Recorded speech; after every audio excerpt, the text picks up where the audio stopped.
Hey guys, it's Rachel Hollis, and welcome to another episode of the Rachel Hollis podcast. Today we're talking about content creation. More specifically, how do I personally figure out what I'm going to make podcast episodes about, or what I'm going to write about in my next book, or what I'm going to put in the Sunday email. I have been creating content online since 2008. What is that, 14 years? For as long as I've been doing it, I have been in community with my audience, even when that audience was only 3 people. And slowly but surely, I feel like I've found a really good rhythm that works for me. My advice is going to be a lot more, how do you do this in a way that's effective, but also feels really good? And in my personal opinion, the most success that I've had in life is when I was doing it this way. Let's listen to the question that I got, and then we'll get into my answer. Hey, Rachel. I am listening to your podcast. So I'm trying to scale my business, and I think it would be really helpful to see your email list. How do you do that? How do you sit down to write your email? What does that look like? I'm more into the business side of it. So you could just do a video, a podcast, whatever, about what does it look like when you sit down to reach out to your email list subscribers and talk to them, and how do you plan your content for that? Just curious. Anyway, I hope you have a great day. I'll chat with you later. Bye. Okay, so let's look, behind the curtain and explain to you how I figure out what I'm doing. I think that it's really important for you as a creative or a business owner. And frankly, if you're a business owner in 2022 and you're listening to this, there's a really strong chance that you are a content creator or that you understand that you need to become one. One of the things that I think is so smart for anyone who sees a future for themselves creating in whatever modality is to watch other people's creative process as much as you possibly can. It's one of the reasons that I love interviewing creatives in industries I'm not inside of. So I've interviewed a ton of musicians or artists or poets, and I'm always really fascinated about how they do what they do, because I think that when we gather enough information, we can kind of take a little piece of this idea and a little piece of that idea and allow ourselves to come up with a whole picture for us that feels fantastic.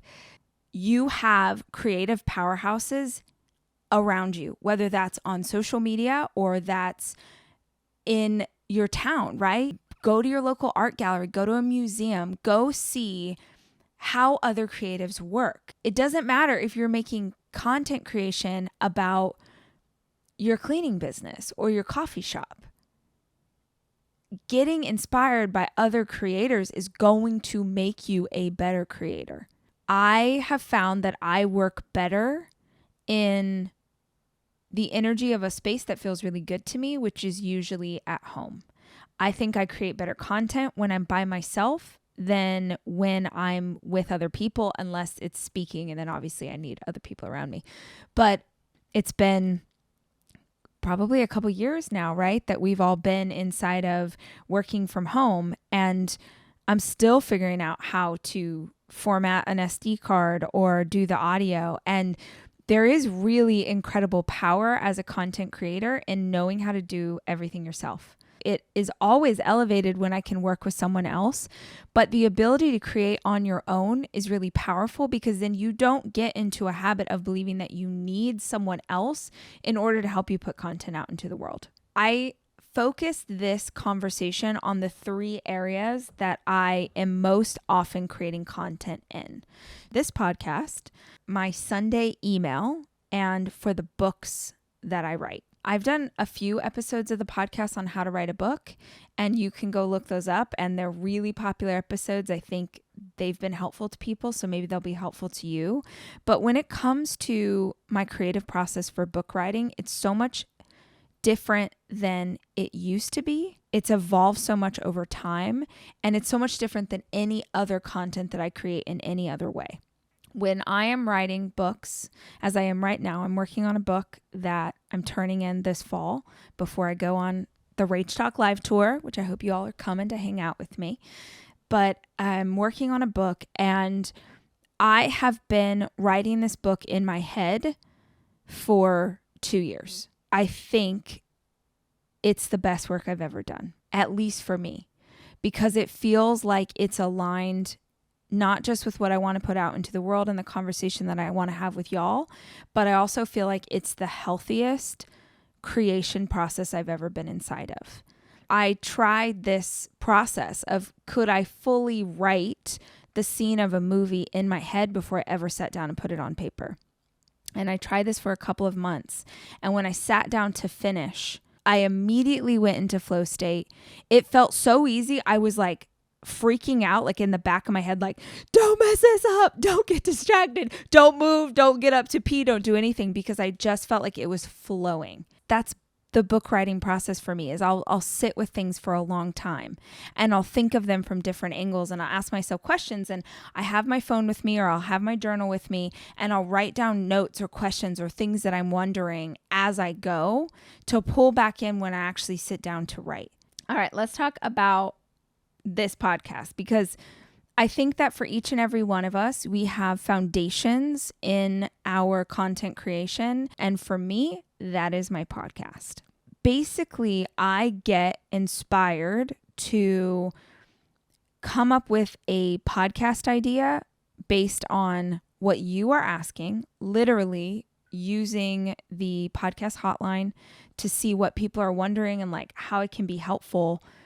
I try and check my DMs about once a week. I don't get to all of them for sure, but I definitely do try and go check in, and I'll see questions there that will inspire a conversation. And what I'm looking for there is questions that feel like they're relevant to more than just one person. And I'm looking for content that I feel like I can add some value to. All of us need to ask ourselves, what is the unique value that you bring to the conversation? You have a unique world perspective. My show is it's my perspective. I don't believe I have the answer.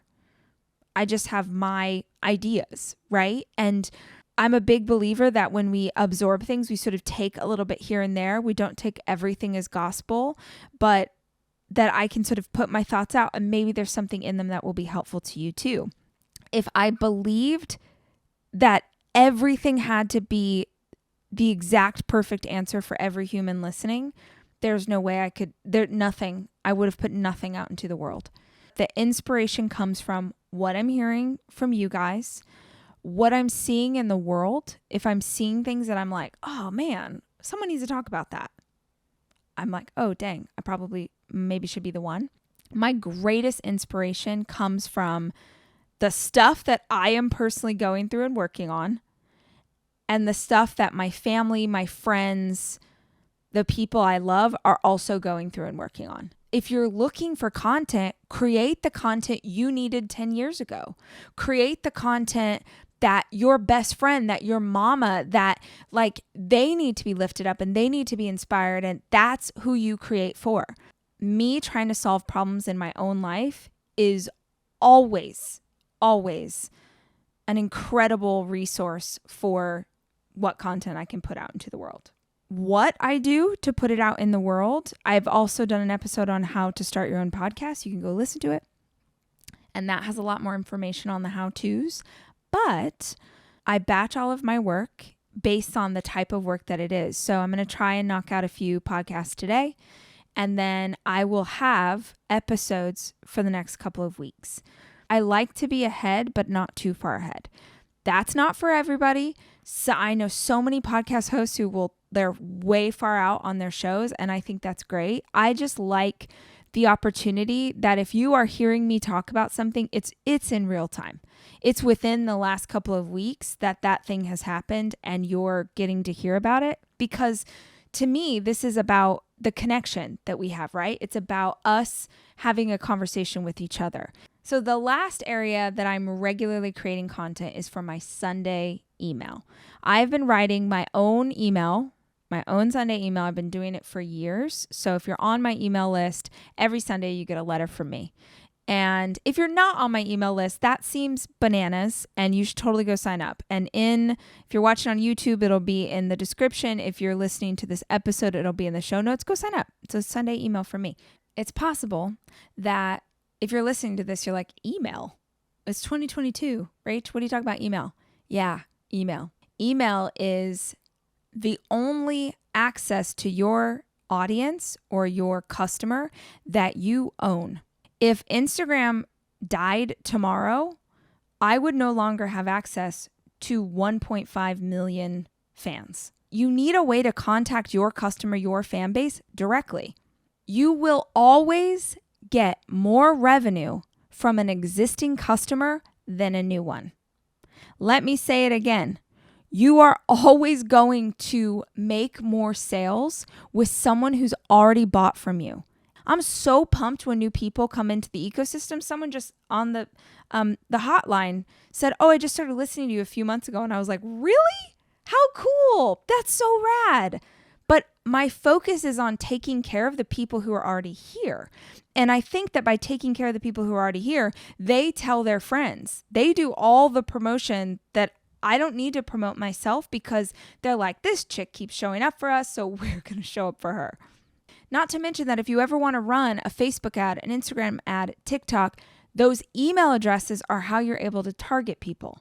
So, all of that to say, my Sunday email.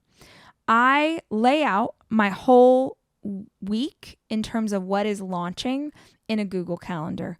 I know there are cooler ways, guys. That's just not what I use. I've forever used a Google Calendar. And it'll say Sunday email, Monday we've got a quick word going up on podcast, Tuesday we've got a podcast episode, YouTube's dropping, it'll say everything that's happening. And every single one of those is color coded. So email is blue and YouTube is yellow and podcast is purple. And that way I can see at a glance that fast. My brain knows, oh, this is how much we have going on this week. The reason I mention calendar is the calendar is where I look at all the things that are happening during the week. If there's an episode I really want to talk about, I'm like, okay, I want to make sure I pull that into an email. But I make sure that that is surrounded by stuff that does not help me in any way. I do this a lot. I do a Sunday email a lot called 5 things I'm loving or 3 things I can't. That does not help me at all.